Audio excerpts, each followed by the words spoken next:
COVID with pregnancy. This is the last guideline from RCOG published 25th August 2021. Okay. General information. The risk of a pregnant woman to catch COVID same like non-pregnant. But the problem, pregnant women can deteriorate more than non-pregnant. You know, pregnant women are slightly immunocompromised. That's why more to develop severe illness and more to be admitted to ICU. More to be admitted to ICU. That's why we need to care more for pregnant women with COVID than other people with COVID. Generally, the risk of this is very low, but they are more to enter the ICU.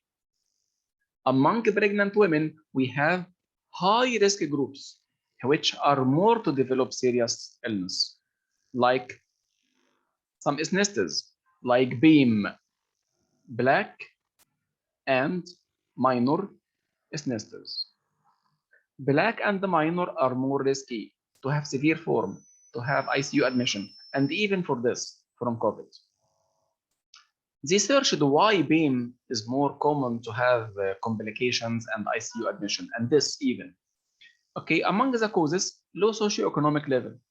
Other causes, vitamin D deficiency, because black skin, it protects from ultraviolet, that's why, decreases vitamin D. They have less vitamin D. Less vitamin D, more complications. Also, obesity, other diseases like diabetes, age more than 35 or 35, low socioeconomic levels, more to have complications of COVID. Okay, one of the recent variants of COVID, Delta variant. If we say that severe form is 1 in 10 with other variants, with Delta, severe form 1 in 7, important number.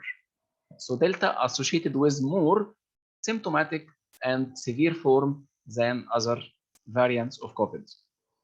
COVID generally is non-teratogenic. There is evidence that the virus can cross the placenta, but no anomalies. More stillbirths. It's coming from poor maternal general condition. SGA, poor maternal general condition. Preterm, mostly iatrogenic. Some women can develop respiratory failure. Okay, delivery will help improvement of her general condition. More anxiety and depression. That's why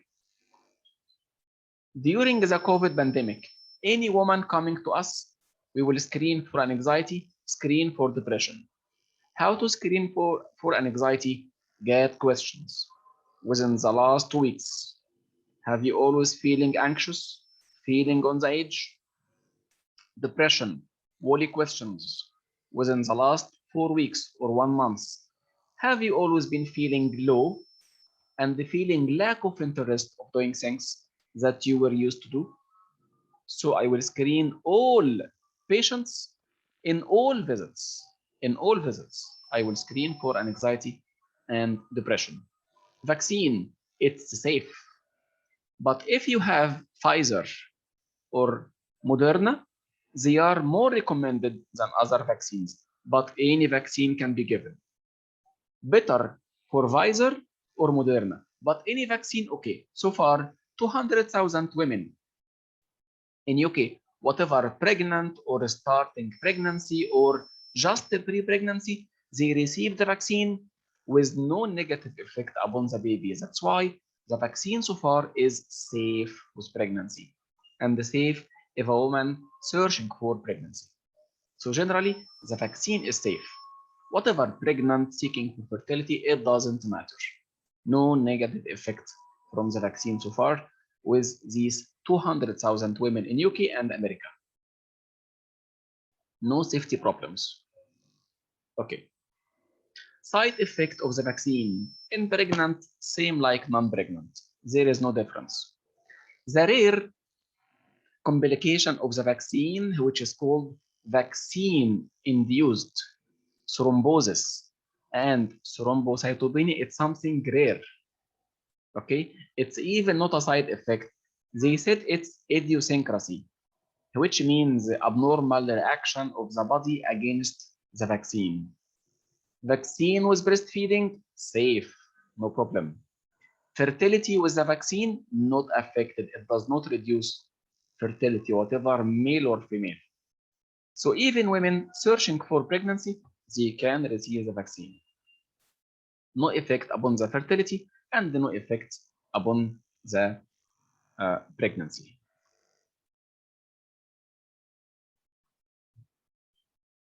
Antenatal care. Antenatal care will not be affected much. Same number of visits. Better to be done in the hospital as near to normal. With the GP, okay, midwife, okay, high risk in the hospital, okay, same as usual. But take care of the increased risk of anxiety and depression. That's why screen all patients in all visits. Because mental health problems, anxiety, and depression are increased. Venous thromboembolism and thromboprophylaxis. Women who are admitted, they need low molecular weight. Women treated at home, no need for thromboprophylaxis. Okay, so to what extent we will give the thromboprophylaxis?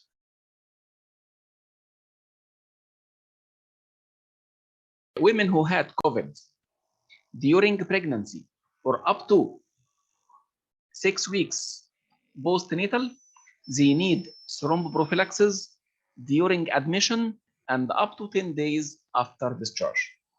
So a woman with COVID 4 weeks after delivery, okay, she is admitted, start thromboprophylaxis and continue 10 days after discharge.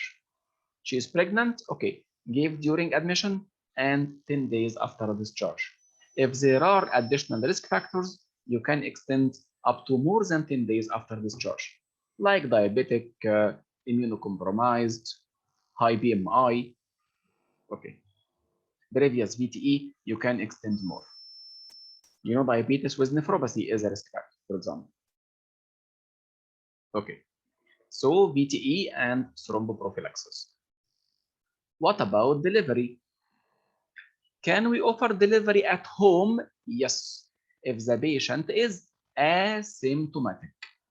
But symptomatic women should deliver in the obstetric units. Intermittent auscultation or CTG, CTG. If asymptomatic, okay, she can deliver anywhere and no need for CTG if asymptomatic. Symptomatic women must be observed by seniors because they can deteriorate, and even the risk of having cesarean section is more than women without COVID.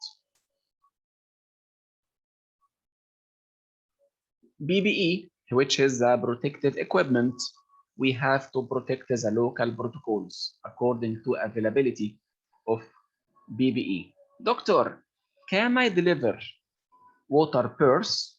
If you are asymptomatic, no problem. If you are symptomatic, no, not allowed to deliver water purse. And the doctors should wear PPE to protect themselves from the water splash, which can contain the virus. Okay, some women may deteriorate. Deterioration needs chest X-ray to see the effect upon the lung. What about the pregnancy? No problem. You are talking about serious problem. Ask the chest X-ray. So it's not affected by the pregnancy. When to say that our patient unfortunately deteriorated, when we need more oxygen to achieve target oxygen saturation 95% or more. If tachypnea more than 25 in spite of oxygen therapy, reduced urine output, kidney injury or drowsiness, they mean your patient deteriorated. Deteriorated patient needs multidisciplinary team if she is in the 3rd trimester, so we can counsel about do we need to deliver or not.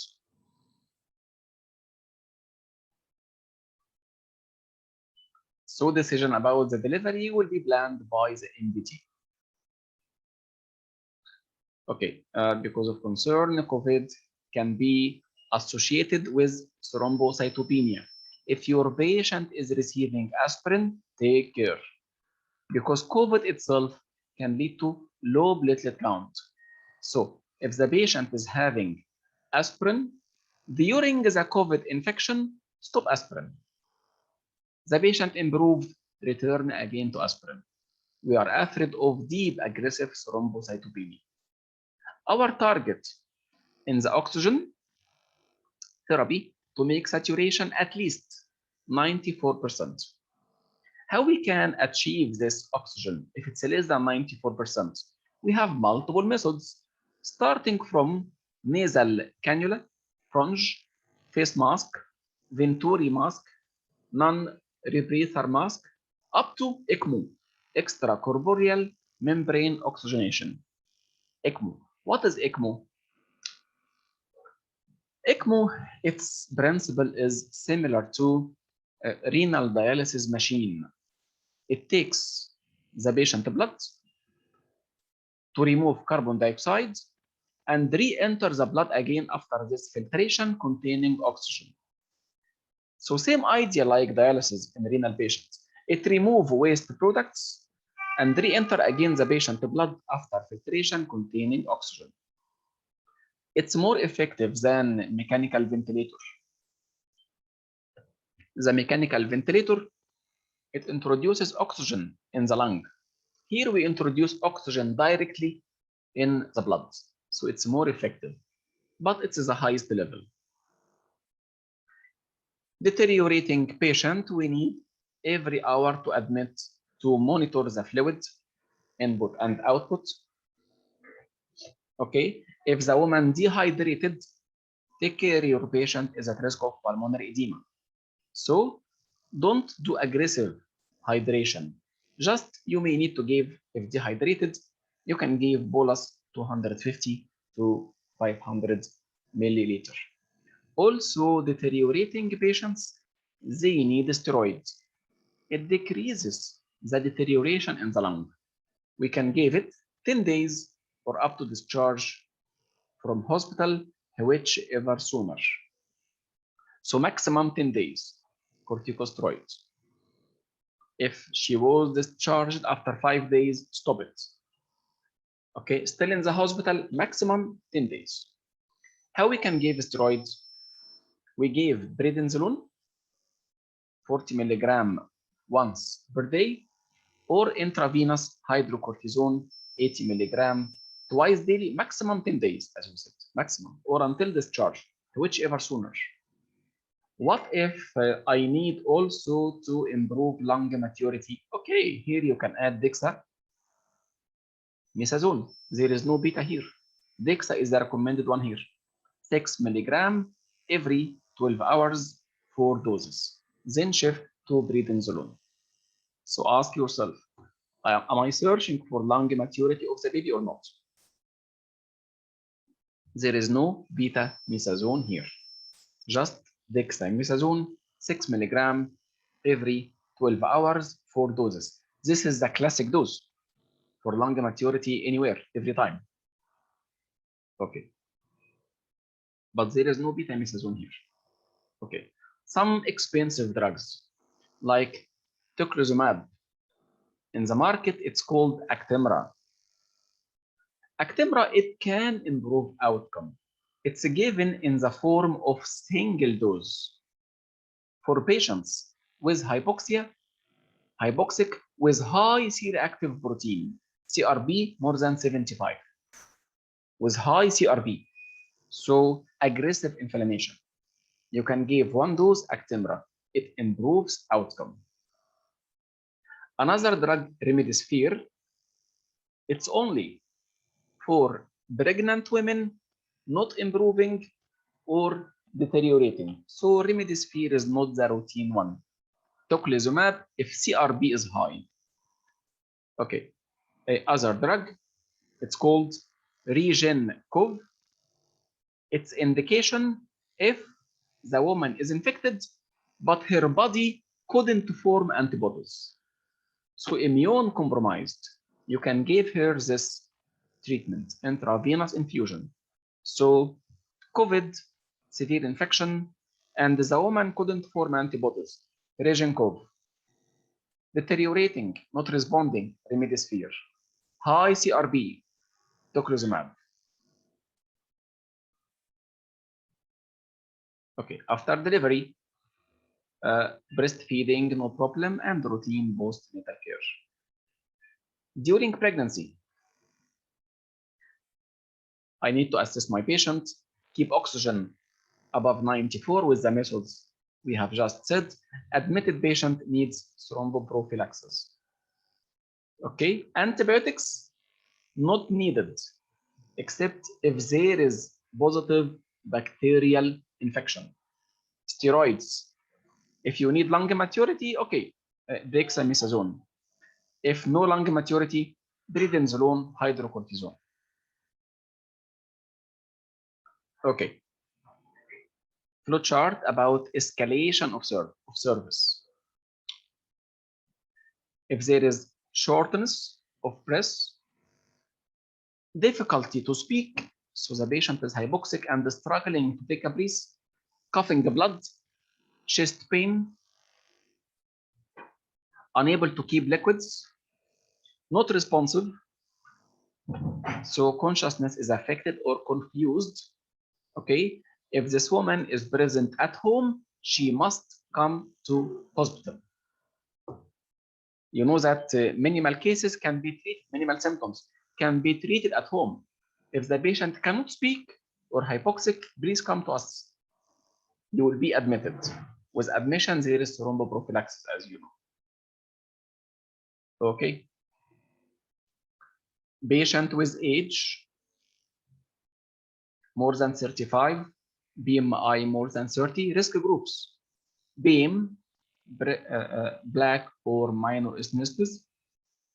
Patient needing VTE risk assessment because of obesity, medical comorbidities, obstetric complications like growth restriction, social problems like not able to come to the hospital, poor socioeconomic level.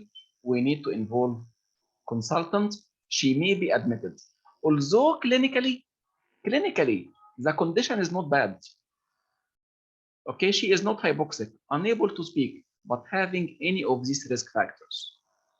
Contact your consultant. He may recommend admission to this case in spite of having mild disease.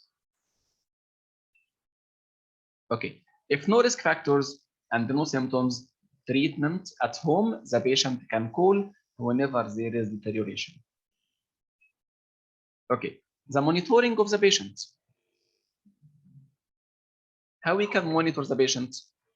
We monitor oxygen saturation. According to oxygen saturation, we can take action. The patient will be considered in the green area if her saturation is perfect, 94, 99 with room air. Excellent, even she can continue treatment at home. She can continue treatment at home. Okay, the patient is considered in the yellow-green if her target oxygen achieved with oxygen.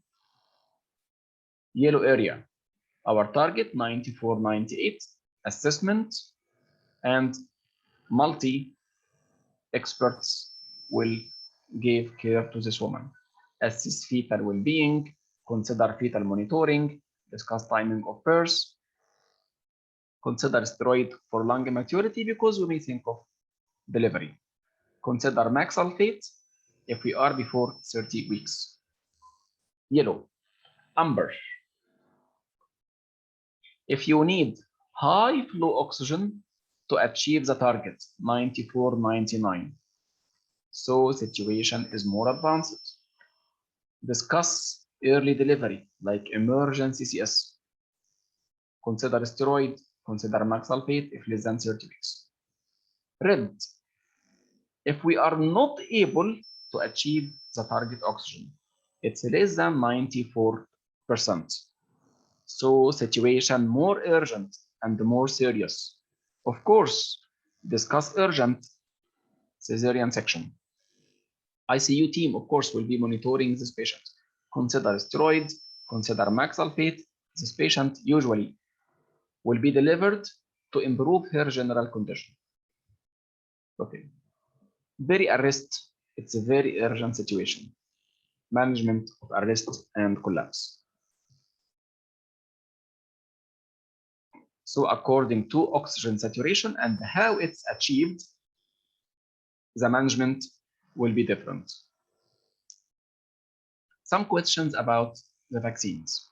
Should people of reproductive age receive the vaccine? Yes or no? Write on the chat. What do you think? Yes or no? Of course, yes. Excellent. People of reproductive age are advised to receive the vaccine. It does not affect fertility, as we said. Even if she became pregnant, it does not affect the pregnancy. Can any of the COVID vaccines affect fertility? Yes or no? Excellent. We said it does not affect fertility. There is no evidence that these vaccines affect fertility.